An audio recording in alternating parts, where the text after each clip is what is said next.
All right, welcome everybody to Simply Cyber Live. Thank you for granting us some grace as we started a few minutes late. In this stream, we will be talking with global cybersecurity industry experts on hiring practices for neurodivergent talent. You're not going to want to miss this, okay?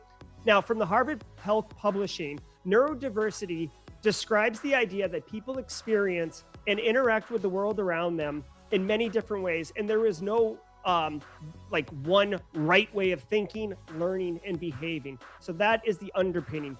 The word neurodiversity refers to the diversity of all people, but it is often used in the context of the autism spectrum disorder, ASD, as well as other neurological or developmental conditions such as ADHD or learning disabilities like dyslexia, for example. And the neurodiversity movement really emerged during the 1990s, aiming to increase acceptance and inclusion of all people while embracing neurological differences. And I would argue that many of us, myself included, are borderline ignorant when it comes to this particular topic. So I'm very, very excited about what we're going to be doing in the next hour around, developing all of ourselves and really sharing this knowledge. It is important for us all to foster an environment that is conducive to neurodiversity and to recognize and emphasize that each person's individual strengths and talents while also providing support for their differences and needs. So basically, just because someone isn't exactly like you doesn't mean that they're less or more. They're just different in the way that they operate and interact with the world and make contributions is different than the way you are. Today, I'm pleased to bring to the stage 4 international cybersecurity recruiters and a senior cybersecurity industry professional who is also openly neurodivergent. We will cover many topics today, and you will learn how neurodivergent candidates can get cybersecurity jobs within current societal constructs, how neurodivergent individuals can position their condition as a strength over a disability to potential employers, and how employers can truly be inclusive of a diverse workforce. So without further ado, I'm very, very excited, obviously, about what we're about to be doing. But I want to introduce our panelists and our guests today. So let me bring them on one at a time. First, we're going to bring from the mighty Down Under, Australia, my man, Ricky Burke. Hey, Ricky. Ricky has over 10 years of cybersecurity recruiting experience. He's the host of the Hacking into Security podcast. He's co-founder of Sec Talks Gold Coast and the All Sec Meetup. He's board of director at the Australian Women's Security Network, and he's presented at many notable cybersecurity conferences and has been published in what I think is one of the coolest things on a resume, 2600 magazine. Ricky, thank you for being here, and thank you for your time today. Next, coming up onto the stage is my man, Paul Charles. Paul helps companies find the best information security talent on the market and specializes in the offensive side of the house, placing penetration testers and ethical hackers in both permanent and freelance gigs in the UK and even across the pond in the mighty United States of America. So watch out, Joe Hudson. He's a podcast host. He's a community leader at the Cyber Job Hunting Cybersecurity Discord server. And he really lives what he says, right? He, through sponsorships and community engagement, Paul doesn't just help people find InfoSec jobs. He helps them get the skills that they need in order to execute and be successful at those InfoSec jobs. Next, coming up to the stage is Daryl Daly. We're going to run out of space up on the stage here. Let me get rid of some of this extra stuff here. Daryl, coming from the Maple Leaf country. Daryl has 26 years in the tech recruiting industry with the last 12 focused in cybersecurity. Daryl knows what's effective and, most importantly, what's ineffective in getting the best results, both for himself and for those individuals that he places in cybersecurity roles. It's all about good times. Hey, Daryl? Okay. Always. Thanks for having me. Of course. And then finally, if you're a Simply Cyber regular, you're not going to be surprised at who we're looking at here. My man, your friend and mine, Joe Hudson, former elementary school teacher turned hyper-focused cybersecurity headhunter with 7+ years of experience. he gives so much to the cybersecurity community over and over, including, as many of you know, his time on Simply Cyber with resume reviews and the creation and donation of 3 cybersecurity resume templates that anyone can download. And I know for a fact people have downloaded them and used them to get jobs. So good on you, Joe, for that.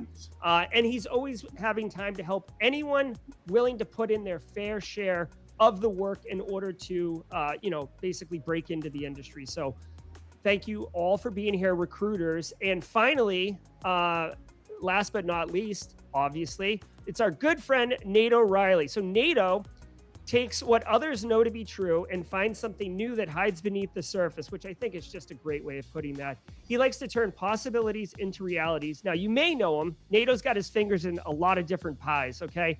You may know Nato from his successful YouTube channel. We'll bring Paul back in a second.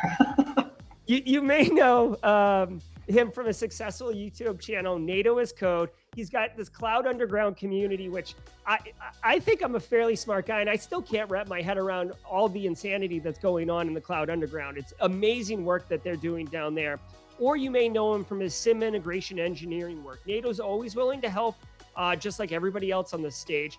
And he's openly offered for people to connect with him and engage, okay?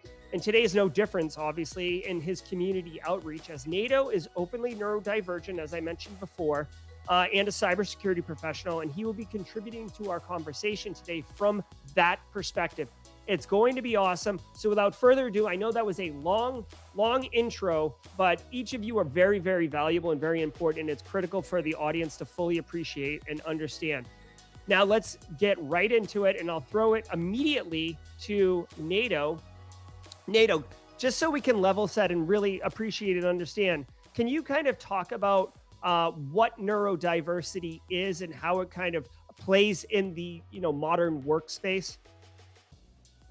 Yeah, absolutely. So neurodivergence and neurodiversity, everyone thinks differently, whether someone has ADD, whether they're on the spectrum, or they have who knows what are a variety of things. So I have a variety of cognitive differences from most people. And so what you'll run into is if you meet someone who is neurodivergent, most of the things that might be like common sense or typical to most people are like a mass market or like, you're kind of more average thinker. We probably either don't get standard tropes or don't kind of connect or understand things the same way, but we have our own understandings where things that someone who's neurodivergent, what they're good at, they're probably disproportionately good at what most people are bad at, and most people are probably much better at things that someone who's neurodivergent might be bad at, so on and so forth. That is really interesting. So based on what you're saying there, I mean, is there a real opportunity for neurodivergent individuals to take the things that they're especially good at and really highlight those as a strength? I think so. And one of the important things for someone who is neurodivergent is understanding how do you stand out from other candidates, because just because you're different doesn't mean bad. Different is a way to stand out. And if you're trying to get a job, you want to stand out above other candidates. And so if you're building self-awareness and figuring out what are the things that you're consistently really good at, or what kinds of positive feedback you get from other people, then someone who is neurodivergent might be significantly better for certain types of jobs. And so if you structure, say, like your resume or your job hunt around those strengths, then you can find oftentimes it can go from being very difficult to find a job to being someone who might be a lot better at certain tasks than others.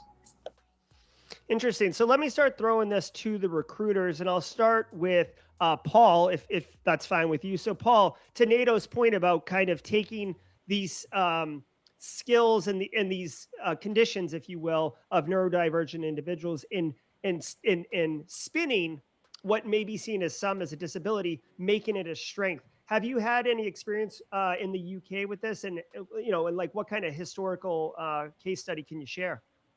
I was thinking about one. It was a research position. So the role itself is something you have to be very persistent at. And yeah, it has a certain mindset to it. You can do really good work for a long time, and the work, it pans out to be nothing. Not because you fail, but because someone else has found it before you. And the person we found is very they have autism, but the way it's structured is that they just carry on doing something. They carry on attacking it until it's done. They don't let up, and that was ideal for this sort of position. Now, they weren't someone who necessarily would want to be in front of people. So there was weaknesses there, but we were able to channel the strengths and get towards a job that was perfect for them. And they've been promoted twice since they've been there, so they obviously are doing a good job. And it's all down to finding where their strengths were, knowing that mentally they're very persistent, and then using that as the strength, really. Well, so Paul, and we'll go to Joe right after this one, but Paul, I guess when you are placing a candidate and you have a job like this, right? Like where it's going to be very meticulous and very thorough, and maybe somebody who is neurodivergent would be the ideal candidate. I mean, do you actively seek out that type of individual or recruit it as, this would be good with someone who is on the spectrum, perhaps? Not necessarily, although I often find out that people are on the spectrum during the process, or sometimes after I've placed them. That's happened a few times where it's like, yeah, I'm on the spectrum.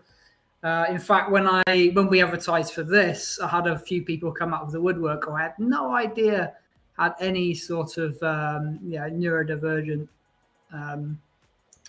thing going on, and it was just surprising how many people actually had it. But I don't actively seek it. I have had some companies who view it as, well, they call it a superpower. Some of them, they view it as a benefit.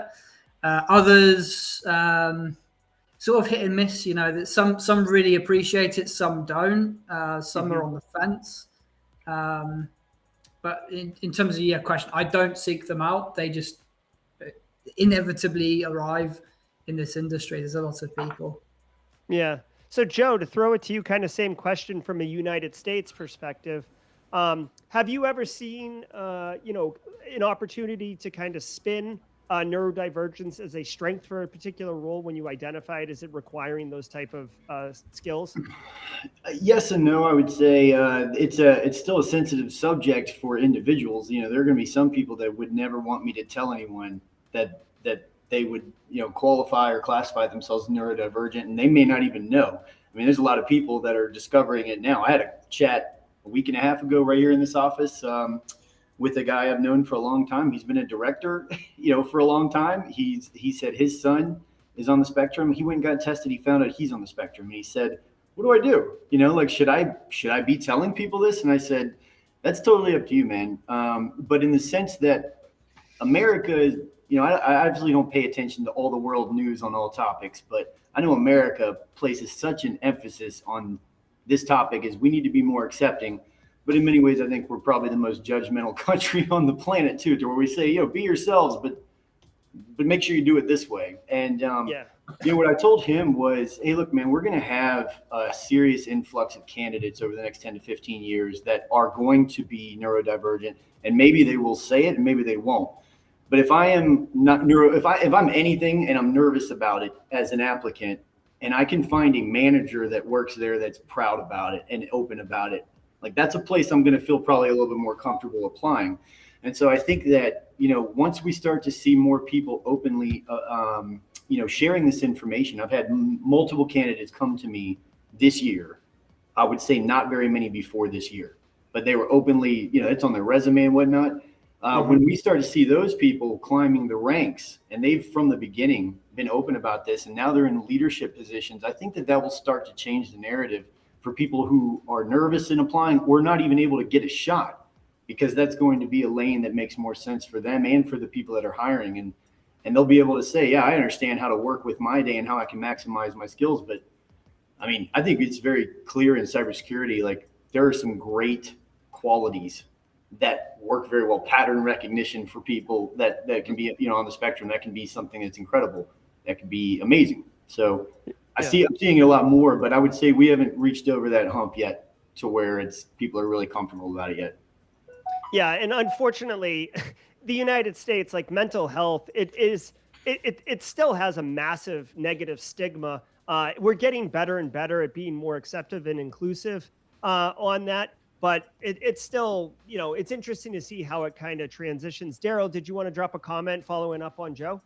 Yeah, sure. I think we talked about strengths earlier, and I think one of the key things is that when we think about all these things, whether they're autistic or neurodiverse, if you know one person with autism, you know one person with autism. Everyone has different strengths. Some are going to be very, they're going to align with, certain cybersecurity roles. And I think you have to kind of align those things with the job. And as for employers, I think there's an awful lot of chat both in the U.S. and Canada, and from what I've learned from you guys overseas, there's a lot of talk about policy and discussions and openness to people who are neurodiverse, etc. And I think that's a great start. How they execute on that to actually make it happen is perhaps where some things are going wrong, or at least we're not there yet. And all that really means is that we can have the greatest policies.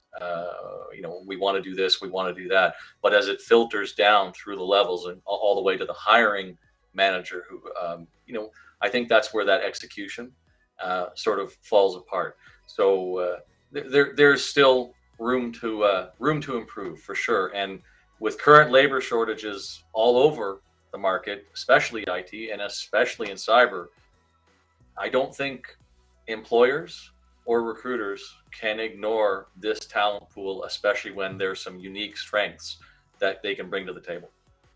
Yeah, absolutely. Ricky from Australia, thoughts? You're on mute, Ricky. Sorry, there we go. Yep. I think there's some really good points there from Joe, because sort of echoing that in terms of people coming into the space and sort of being open about their situation, is there's not enough, I think, role models, and it's a really tough thing, because obviously it means people being more vulnerable and putting themselves out there, like NATO's done essentially for himself and others out there. And I think we need more people to sort of, if possible, be that sort of example out there. Because if I look at the situation, I did a poll recently on LinkedIn, asking essentially when people feel comfortable in essentially advising that they are neurodiverse. And I think around 50% of people said they would do it during the process, and 30% not at all. So even after getting the job or anything like that, they still wouldn't, I guess, do that. And it's until we, I think, make it more welcoming, more accepting, more open, because there is a lot of talk around diversity for organizations, but I don't feel like there's enough action or enough of a situation where people feel ultimately comfortable in talking about these things that could hopefully benefit themselves and that organization for the long term as well. Yeah, that is interesting. And just as a production note, it sounds like chat is kind of like the chat that's over here on the side of the screen is actually kind of buggy right now and not performing right. I'm just finding this out right now. So well, I'll take care of that in a second. I'm getting a couple questions here in Discord. But Ricky, you bring up a really good point that there isn't like that, figurehead that people can point to who's really carrying the banner for neurodiversity. I do hope we can get there. And Nato, obviously, like, not to put that mantle on you, but you coming on programs like this and speaking about it gives you that platform to be able to share practices and be someone that people can look to and be like, oh, okay, like, look, I can be NATO. I could do that, So I think you're 100% right, Ricky. Now, one phrase that we keep throwing around that I would love for NATO to answer, because I think some of us have an assumption of what it means, but NATO, we have said multiple times already on the stream, on the spectrum. Neurodiversity covers a lot of things. Can you speak to what on the spectrum means and give a little bit of a bigger scope of neurodiversity? Definitely. So when you hear the term on the spectrum, it's easy to sometimes think of either like Asperger's or autism. And it covers a range, and what that range is inclusive of just means that individuals developmentally have, I guess, matured differently. And so as a result, someone who is on the spectrum is more likely to have a range of, say, like different needs from a normal individuals who are more neurotypical. And it doesn't mean like worse than, it just means different. And I think that it can sometimes be misconstrued a little bit. Oftentimes it can look like ADD in someone who doesn't have like obvious signs of something, like, of being on the spectrum. So in some cases, like even for me, like I had to be like trained how to speak appropriately. Otherwise, I actually have a speech impediment and stutter a lot, things like that. But I'm a lot better at things like typing, and I can type significantly faster than most people, as to where speaking is not something that comes naturally for me. And one of the reasons why I speak well is because it's one of my primary trained things over the many years of just learning how to actually speak. So it just means different, not worse than. And maybe the strengths might be disproportionately better in other areas, while maybe disproportionately weaker in some areas. And without an understanding of that, I think it can lead to a lot of confusion and a lot of misunderstandings. So if you meet someone on the spectrum, chances are there'll just be a lot of misunderstandings. And without making assumptions with someone who's on the spectrum usually leads to just probably being not accurate about something. So it's just different for everyone.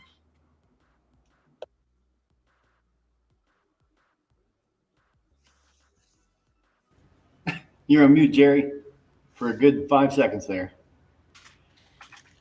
Everybody's going to get one today. All right, people. Nope. Everybody gets one mulligan. Okay, so just as a fun fact, Justin Gold in YouTube chat is fielding questions and putting them to me. So if you have a question for us, drop it in chat and Justin will get it to me. Now, we did have like a little pre-meet this group of people on Tuesday. Really great conversation. And it's interesting that this is the question that's come up in chat 3 times already, and we've only been live for about 15 minutes. The question is, when do you disclose to a potential employer? And we talked about 20 minutes on this the other day. We could probably do a whole show on it. So Nato, I want to bring you up first, since you are neurodivergent, and then recruiters as appropriate, just let me know and we'll bring you up. But Nato, when should I disclose if I am neurodiverse?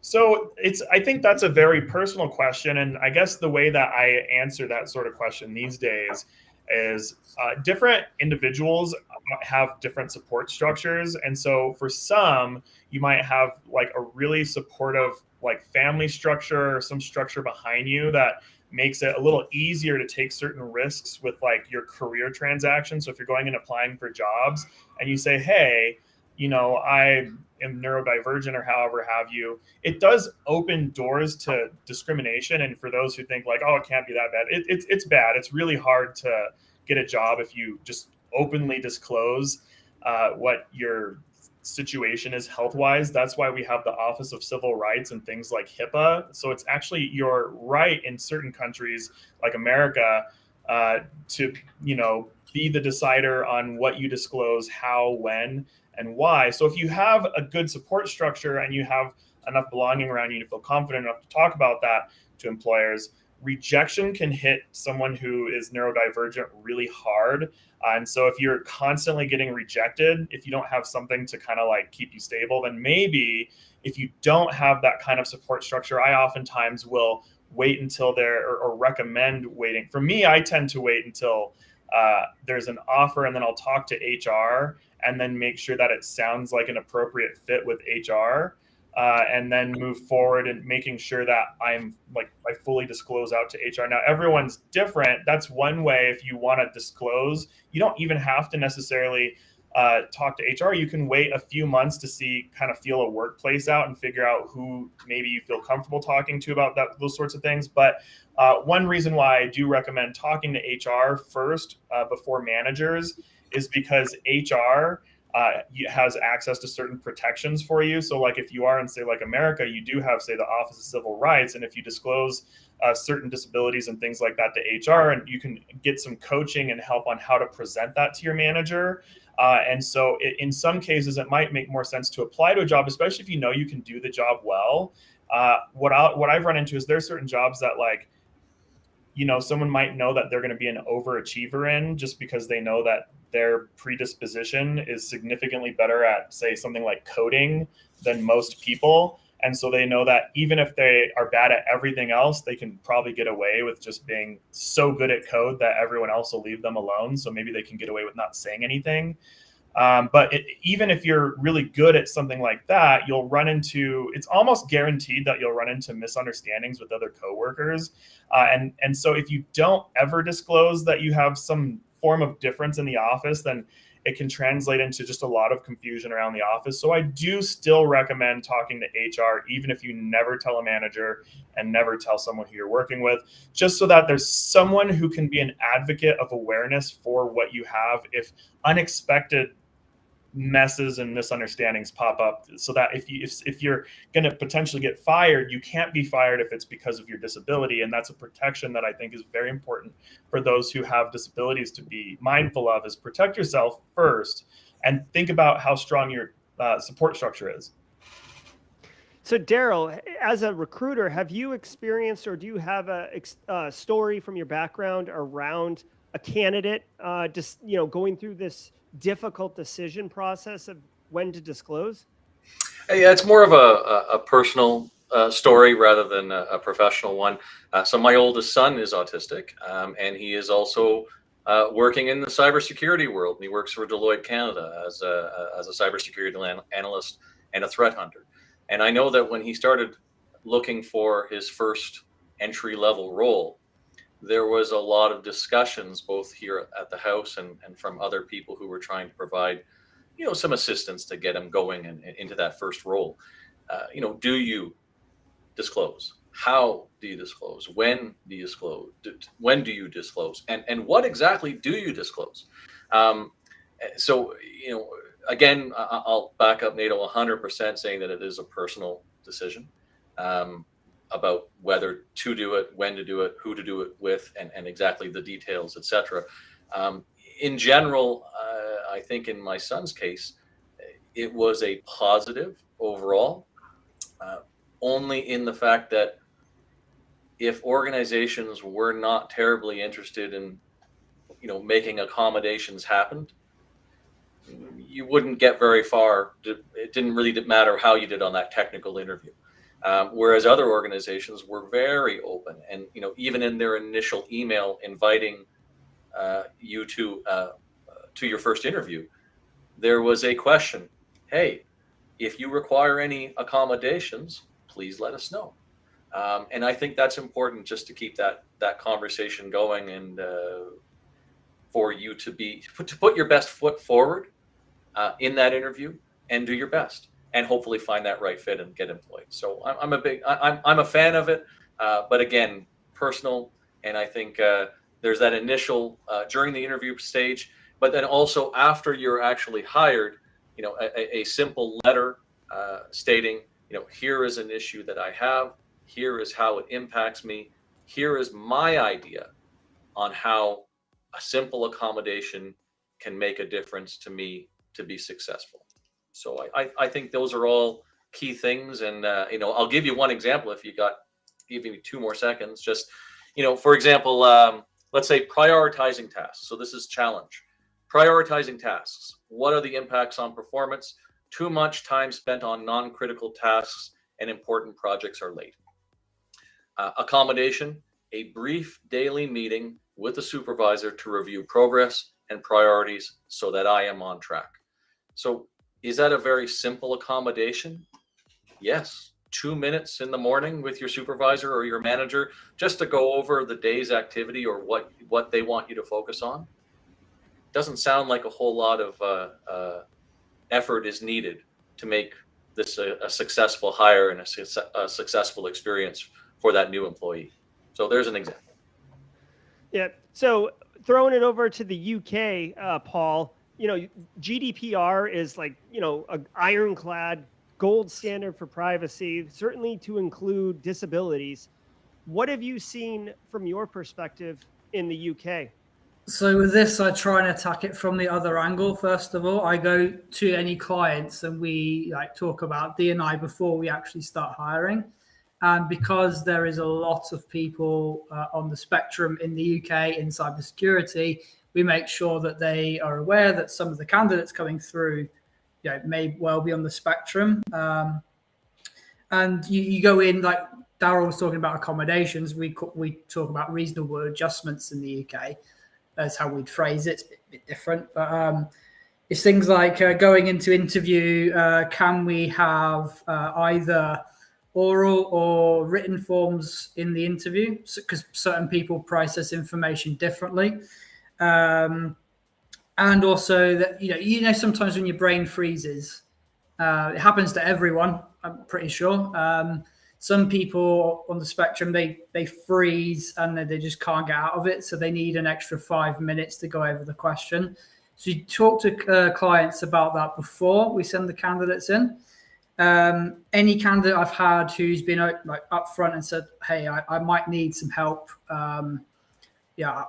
Let's say there's an interview coming, some of the questions are going to be written down, and I prefer it to be said orally to me, then we make sure the client knows. It's helped a couple of people get jobs. I've placed a couple of people that way, simply by, obviously they're upfront with me by saying that, hey, I need these reasonable adjustments made. So if you're uncomfortable maybe talking to what we'd call a client, but you call it an employer, maybe talk to the recruiter first and just say, I need these adjustments made for me. I maybe need an extra 5 minutes to think about things. Sometimes there's a technical test and they're timed. I don't know if any of the other guys have this in their interview processes, but I often get you've got an hour to do this particular piece, and they might need an extra 15 minutes because it takes them longer to process. Maybe they're dyslexic. So reading, is a bit more of a chore for them. But if you tackle it with the client first, is what I found when I'm placing people on the spectrum, that's what really helps. That is interesting. And, I feel like you're saying, if you are upfront about your needs, they either accommodate them or they don't. And if they don't, chances are it probably wasn't a good fit organization. Anyways, exactly. So to close this topic out, Ricky, in Australia, kind of same question. First of all, apologies. I've got the sun coming right into my eyes, so it's. You're the golden child. It's good. It really brings out your eyes, though, Ricky. 10 past 7 here. So if you see me with sunglasses on very soon, you know why. I've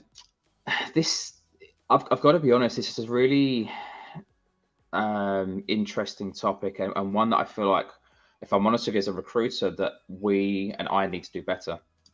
So it's I feel like it is a very, very extremely personal topic, and essentially we are relying on someone who may or may not feel comfortable essentially disclosing information that could impact them in their career. So it's a really, can be a very scary thing. And in my whole career, and I've been recruiting a long time, I feel like I'm pretty old. I've got 20 years experience in recruitment, or over 20 years. I think there's only 3 people, and if I look back specifically in security in the last 6 years, there's only 3 people that stand out to me that have openly disclosed, this is my situation. It hasn't impacted the process at all, in terms of whether they got the job or not. Essentially, it was there's other things at play. But I think personally, learning from this is it's tough to rely on someone who may or may not feel comfortable. But I think we can do a better job of actually asking our customers in the qualification process, how do you feel about this situation? And for anyone that is neurodivergent, what are you doing, or what can you do to support them if you're hiring them? Because then from the sort of very beginning, we can say to our customers, or so the candidates, applicants in the process, this is our customers' views on essentially neurodivergent people. This is their support mechanisms. This is their experiences, because then we might be able to have more conversations with more managers, explain, oh yeah, I'm also ADHD, or I'm on the spectrum, or sharing information. And then I think with that sort of open culture, we can hopefully get more people to share information from their side. Because at the moment it feels more than a third of people are not willing to, for various reasons, feel like they can't disclose because it may impact their career, or maybe they feel like it's not someone's business. But if we can, as a collective, for the future, help people be more open, get the support that can help them advance their careers, then for me, that's a much better situation to be in.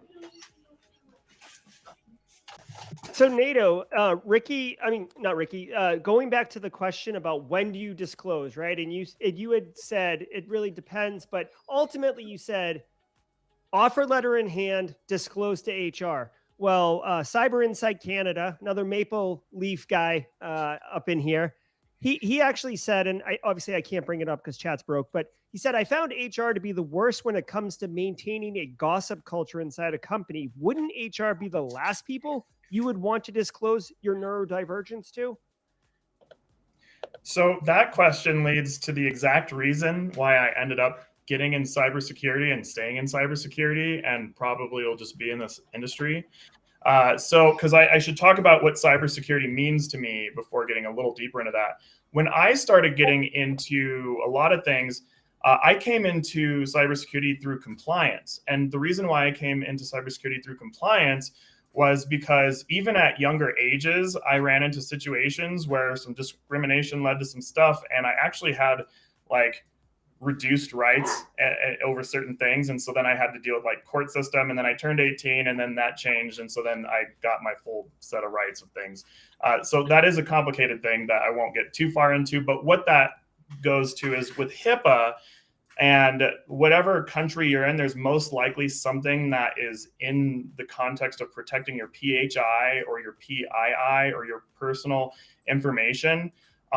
In the United States, it's illegal, and it's an Office of Civil Rights violation to, like, if you tell HR something about your information, that's actually against the law. And I have had HR organizations try to discriminate against me. I actually go straight to HR with, I always provide a legal notice with whatever I'm doing. And I say, if any of this information gets out there, like, you can put it out there, but just know that I will be pressing charges. And it's just what I have to do for myself. I have had situations where it's gotten messy, and I will say that I've always won. And I'm not saying that that's comfortable, but what I'm saying is you don't want those fights with your coworkers. If you do it with HR, if discrimination occurs, put the dukes up with HR. Don't put the dukes up with like your coworkers who you're trying to build rapport with. Keep the rapport with your people. Put the dukes up with HR where it's a legal battle. Let it be with those who are there where you're going to be dealing with some legal stuff. I don't put up with discrimination. I aggressively go after it immediately. And that led to like, why am I good at cybersecurity things like asset protection, identity protection, protecting my PII? Why am I good at protecting certain things? Because the defense of my own self creates skills around defense. So I have a follow-up question purely out of my own curiosity. I think others might, and you feel free to disclose as little or as much as you want, Nato. So what is the workplace like when you have to throw that gauntlet down? And yes, you're fighting with HR, not with your teammates, but obviously you're going because there's been some type of discrimination. Is the workplace environment turned toxic where you basically, like, you're not getting fired, but you want to find somewhere else to work, or does it get resolved? It depends. I've had different scenarios so I'm a serial entrepreneur. So I've worked with just like a wide variety of different kinds of teams. So I don't want someone to think that I'm specifically talking about your organization. I probably am not. I've worked with a lot of people. So if you're watching this, don't necessarily think I'm talking about you. I have run into scenarios where I went and did the stuff that I needed to protect myself, and then focused on just making an exit plan, and then just used that to protect myself from at least getting fired while moving into a new situation for myself. The other thing that I have run into is that the company just starts waxing off people who've caused me any like contention, and they just slowly vanish at the company. So it kind of comes down to I think the company culture. And I think for someone who's neurodivergent, I think seeking company culture above industry or who you're like a lot of these other things, I think company culture can be a huge factor in determining how those things can play out, because the only times I've seen it go the way where they go in my favor is more like if the company culture is more around like inclusivity in certain things, and they don't want certain toxic behaviors around their staff in general. If they don't want that in their company, they just get rid of it. Oh, that's fantastic. It like to have a company like that would be awesome. So Joe Hudson, I want to go to you because I know you did compile a bunch of stats like a researcher, like a researcher would. So we're talking, in large generalities about neurodiversity and accommodations and these things. But, as Daryl said, if you know one person with autism, you know one person. I don't think people fully appreciate really how wide neurodiversity is and the gap in cybersecurity, not just cybersecurity, employment gaps and stuff like that. Can you share some of the interesting statistics that you uncovered during your research? Yeah, I mean, honestly, I've been kind of researching elements of this topic since I was teaching. My first year of teaching, I had 3 kids that were diagnosed as autistic or having Asperger's. And I remember going into that year, like 23 years old, basically just not even close to being an adult, not understanding anything and being terrified because of my ignorance of what it was. And then, that first year, it was magic, man. It was like they were the life of the classroom, but also it became the most educational experience probably for me to understand gifts in things that come with generalities and we don't understand it. And so I've spent years kind of learning about it, but this term neurodivergent, that was not a term that I felt like had made it yet. I don't feel like I was even really familiar with this term or seeing it a lot, until the last year and a half. And I don't think the word itself is really even 25 years old. I think somebody came up with this word in the late 90s overall in a study. But the expansiveness of who can fall under this umbrella. I mean, I think, Daryl, we were talking the other day and you gave me some stat about the unemployment level. I think it was 88%. Yeah, it's pretty brutal. It's 86 to 88% in Canada and the US for employment for people who are, this is autistic specific on ASD, which is brutal. I think the only stat I had from the UK was as low as 4.1% for full-time employment for people who are on the spectrum. And it's brutal. Again, that's an older stat, but still, I think we can do a lot better. But back to you. So John. just to uncover that for a second, Daryl. Yeah, for sure. So you're saying 96% of people who are neurodivergent, according to the statistic at one point, were unemployed or they were not fully employed at one point. Yeah, so that was a 2011 study, and it showed, I think it was only 4.1% in the UK who were autistic, which is a subset of neurodivergent, but were actually employed full time. And I think the stats are pretty similar around that 86, 88%. So you have another X percentage, maybe another 10% or so, 8 to 10%, who are working but are underemployed or only part-time employed, and they can't get to that next level. So those are pretty brutal and abysmal numbers, and I think we can do a lot better. Yeah, underemployed. That's a new term for me. Yeah, I know. It's like previously owned or gently used or something like that. It's like the new spin on a used car. But so throwing it back to Joe. Joe, the stats, if you will. Oh yeah, some random stats. I was looking up the United States. I think that they say, between 15 to 20% would fall under this umbrella. But really, there's a lot of people that are going to go undiagnosed. You look at ADHD, for example. That's kind of the main topic that I think has come up with a lot of people I've talked to.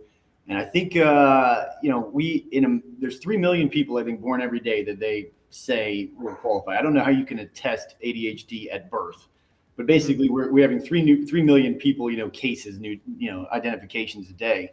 And I think that's just for ADHD, but then you got to break it down for boys versus girls, male versus female, that's the main stats that are being looked at. I know that there are other terms that would fall, that people can be looking at besides male and female, but that's kind of where most of the data has been historically. And I remember teaching, and I remember going into lunch every day with, it's me and, a ton of women in the room, and them having a discussion about some of the students and the ADHD. And I do remember one day, probably like my 6th year, being like, hey, do any of us have any females in our classes that have an IEP for ADHD? And we all went and looked at our files and we're like, we have 0 combined. And, I remember looking into research with that back then and realizing that females were known to sort of internalize a lot of what happens. And so you don't see this sort of rambunctiousness, so to speak, the hyperactivity that's a little bit more outgoing. And that's why it comes out more in boys. So you're going to see more males that look like they're much more heavily diagnosed than females. Whereas we know in cybersecurity, this is a male dominated field right now. And the ratios are very similar between, what we're looking at. But when we're going to like the spectrum, it's like 1 out of every 54 people, I think, that are born get put on the spectrum. I mean, that's a lot of numbers. That's a lot of people. We have 200 million people in the world. 1 out of every basically 40 people in the world is ADHD. I mean, the odds of us coming across people that are going to have some of these accommodations, and that's the big thing that I was thinking about, is when we're looking at neurodivergence or neurodiversity as a topic, you can't really focus on it as a topic. Like, you can't have a policy for neurodivergence, in my opinion. You got to have a policy for how to adapt to very specific cases. Because if you have hyperlexia, for example, you're not going to say this, you're not going to apply the same policy necessarily to that person as you would for someone that's on, has ADHD. So you got to really individualize, I think, some of these things and have game plans based on the symptoms and based on individuals' needs. Like Daryl said, one person with this, one person with that. Ricky from Australia, what kind of statistics can you bring around this topic? It's quite eye-opening and scary, to be honest with you. So according to some recent stats, up to 1 in 8 people are neurodiverse in Australia. When we look at the unemployment rates, so this is a little bit older data, so about 7 years old, but the Australian Bureau of Statistics said that the unemployment rate for people without disability was 5.3%, and with people with autism is 40% or closer to 41%. Staggering. It's just such a wide gap, and I think just communication, I think, is so important to keep raising this, because if I'm honest with you, over the last few weeks, I've been learning more myself, and I think we can all do a much better job of raising awareness on this subject. I agree 100%. So another question to you while I got you up here, Ricky, and this question comes from chat. And Jax, I did see your question. I'm going to wrap Jax's question into the final round out. But another question from Cyber Insight Canada that I think is an absolute banging question, Ricky. How would you identify neurodivergent superpowers on a resume without risking being misconstrued? Because, I mean, you're essentially disclosing, right? If you're not careful, unless you want to disclose. So what would you might recommend to a candidate who's got something on their resume? Again, it's a really interesting one. I guess it depends on how far you want to, how open you want to be. Do you sort of, are you hinting towards it, or do you want to just be open? And I think, as Nato said, culture is really important. I think maybe it depends on the organization, because there's companies that will, I think, very open be how open they are and how sort of wanting of a diverse culture. And again, diversity is a very broad term. But on a CV, that's a really, I think, not a straightforward thing to do. Like, you can highlight essentially your superpowers or your sort of strengths are whatever they may be, but essentially that's not a clear cut. And I don't have a great answer, if I'm honest with you, because essentially what you would put down as a skill, unless you really sort of emphasize it, it's just another skill that a lot of people may have anyway. Yeah. What about you, Paul? How might you answer this question for candidate? So again, as Ricky said, it's very tricky to give a one-size-fits-all answer to this because, as we've been saying, like everyone's different. Everyone has a different form of autism. There's obviously a spectrum. A spectrum is not one thing. It's a whole different category of things. So I think it's very personal. It might also depend on the role you're applying for. So if you, like, let's say you have, you're not very good with people, for example, or not very good at communicating to people, going for a consultant role is going to be very, very tricky. It just depends on the role. But I think overall, if you're putting it on a CV or a resume, you can be open about it. I do see on LinkedIn, sometimes people will put neurodivergent. I've seen that a few times. And again, that's a personal choice. But I believe that does help some people out when they do that. And again, go back to the CV. I mean, I can't see where you might put it. You might put it in the blurb of your CV to say, by the way, I'm on the spectrum. I may need, and we're going back to the reasonable adjustments that I was talking about earlier. I may need some help here, but it's not going to affect my work. But again, that is a very personal choice. So you'd have to leave up to the individual. There's no one size fits all answer here. All right, so that's a tricky one. So I guess let me ask Nato, since Nato, you have filled out many resumes in your life, and you've probably been a champion to some individuals with neurodivergence. How do you highlight your superpower without torpedoing yourself? So I do coach individuals who are neurodivergent on how to get jobs, primarily people who are ADD or on the spectrum.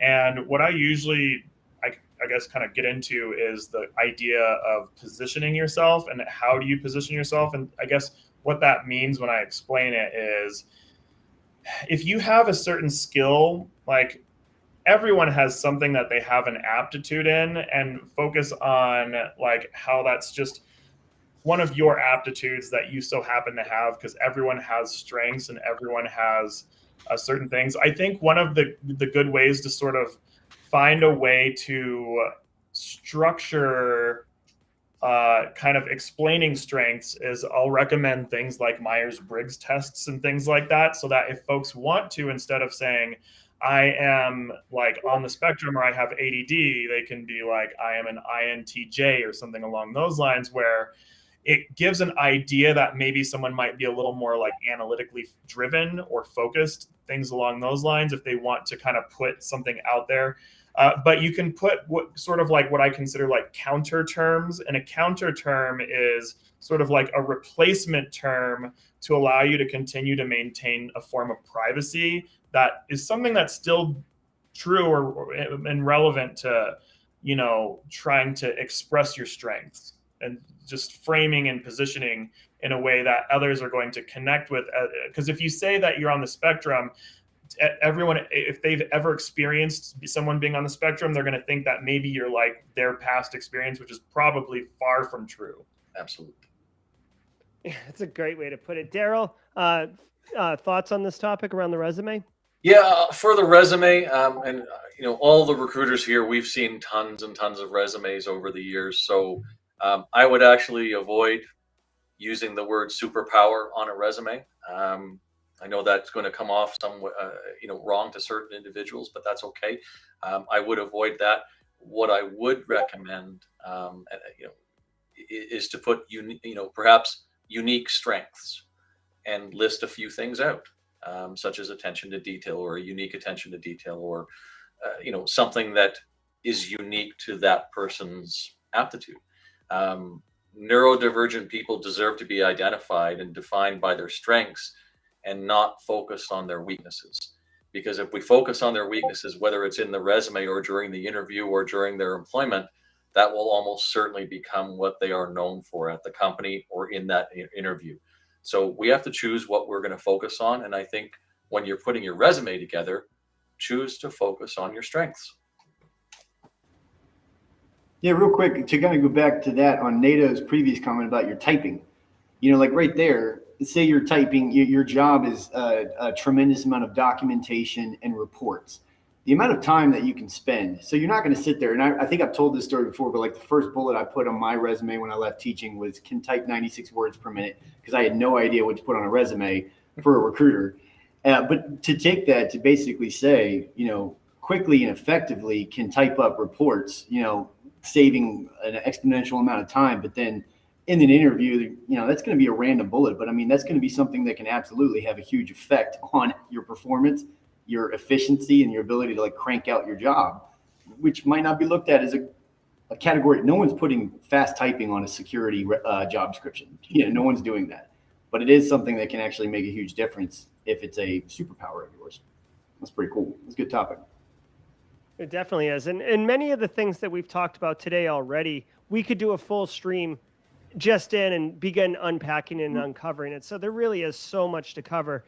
And if you can't imagine it, we've already been streaming and talking for 56 minutes, and it's a 1-hour show. So despite all the great questions that I have, we're going to have to go around the horn and kind of do final thoughts and comments. So I'll go, top down. So if you're seeing it the same way I am, from Paul down to Joe, final thoughts and reflections. Maybe we had a question from Jack Scott too. So if you guys want to answer this as part of your send off, that would be cool. But one of the questions too was, where can someone go to find options for accommodations to help them be more successful at the work, right? So maybe you're neurodivergent, maybe you're undiagnosed ADD, but you've got it, but you don't know what options are out there for accommodations.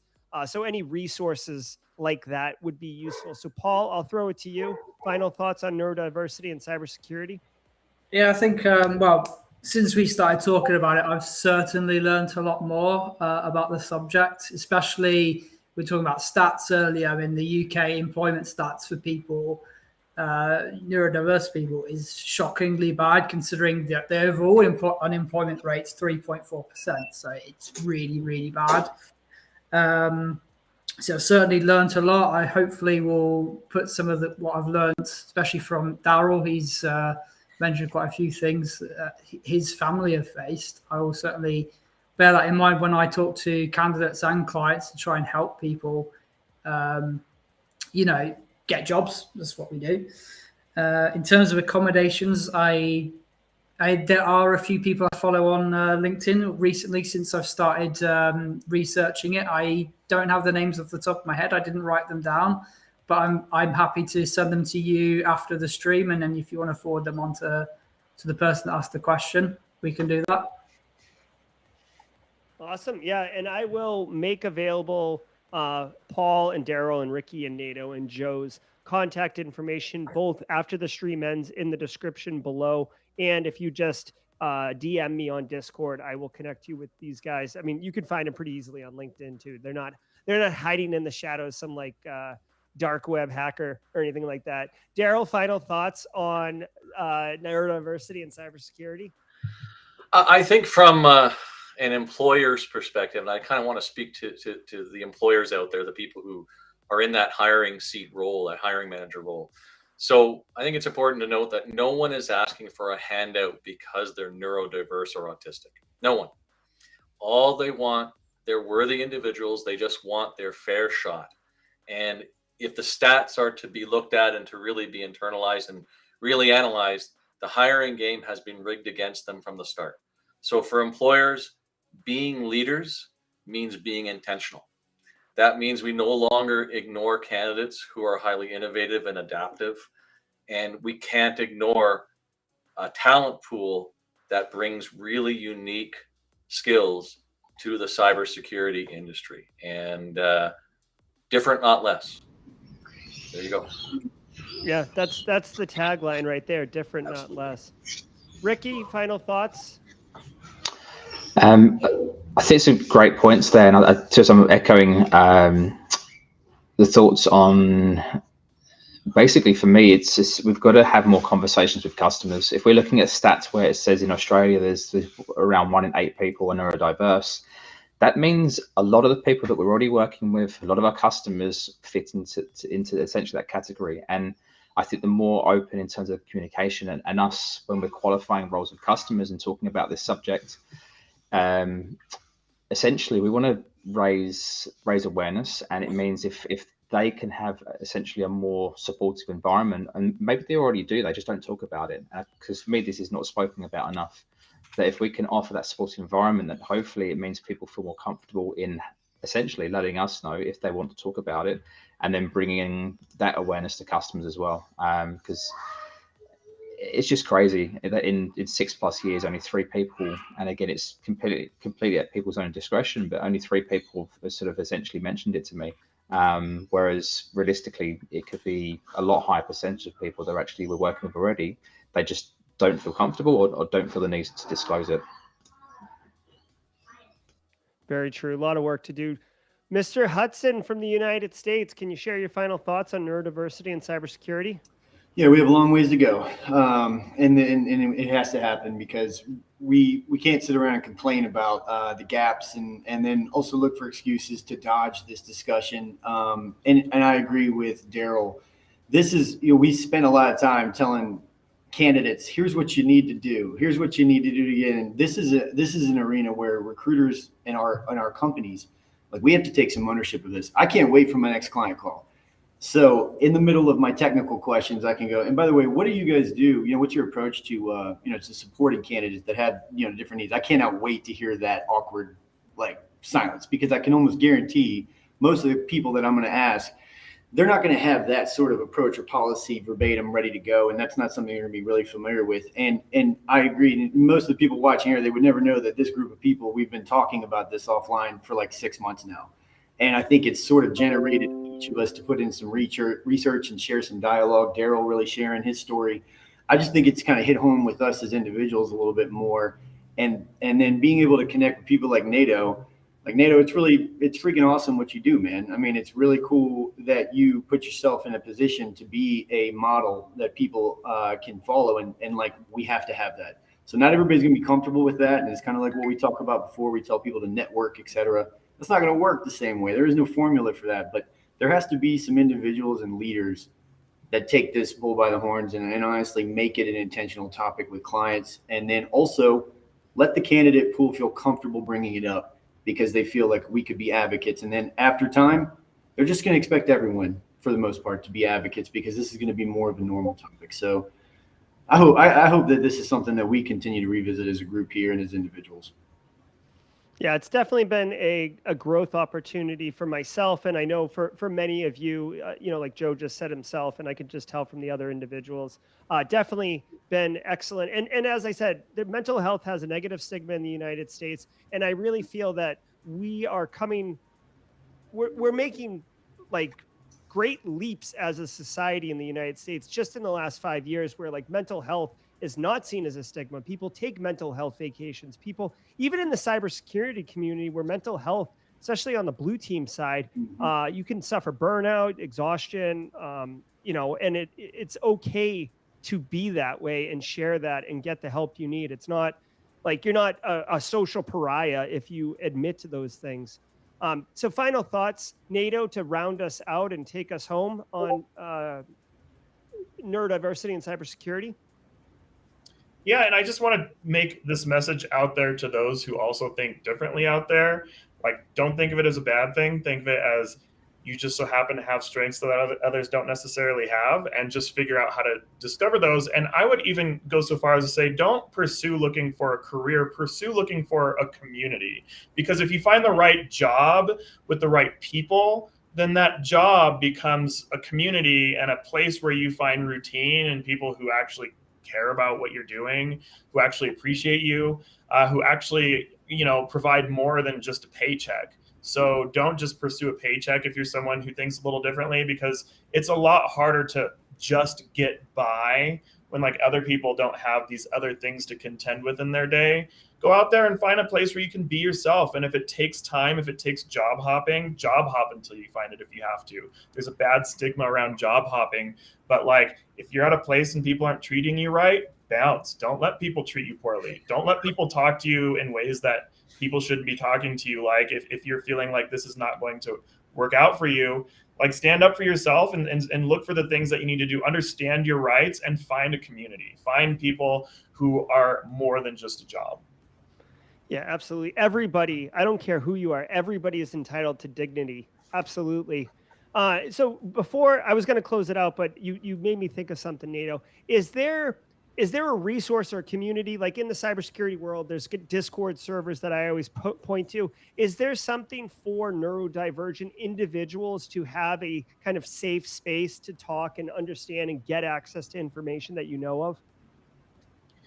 So, I mean, I do run my own program. So I run something called the DevSecOps Dojo. And for the most part, I just have people DM me. So it's sort of casual and not structured. For things that are a little more structured, there are programs at like SANS. Of the programs that I've found, SANS has been the one that I've found friendliest. And they actually have they actually talk a lot about neurodivergence and how to work with neurodivergence and have lessons around how it works and how to be neurodivergent in a cybersecurity job, which I don't really see many places. And there are a bunch of other programs out there. I think SCORE is a great way to find mentors because it doesn't cost anything. So it's just SCORE. Especially if you're trying to figure out how to get business assistance or figure out how to work through different parts of your career, pick up different skills. SCORE is a great option because it's also not going to cost you money, because one of the challenges when you are neurodivergent is trying to get therapy costs a lot of money. Trying to get certain coaching costs a lot of money. What if you don't have a lot of money? SCORE is one of those many options. There's other programs like that, like nonprofits. Yeah, there's just a lot of programs out there that are worth looking into. Awesome. And I went ahead, Paul dropped a link to a resource on LinkedIn, neurodiversity in business. I've gone ahead and dropped that in chat. I've also dropped it with Justin Gold, who will drop it in chat as well to make sure that everybody gets it. So guys, we're a few minutes over time, but I think for a topic as important and as serious as this, it warrants the extra time. And I want to extend my sincere appreciation to Joe, Paul, Daryl, Ricky, and Nato for coming on and putting in the work and the effort. This stream has been in the works for months and months and months, a lot of prep.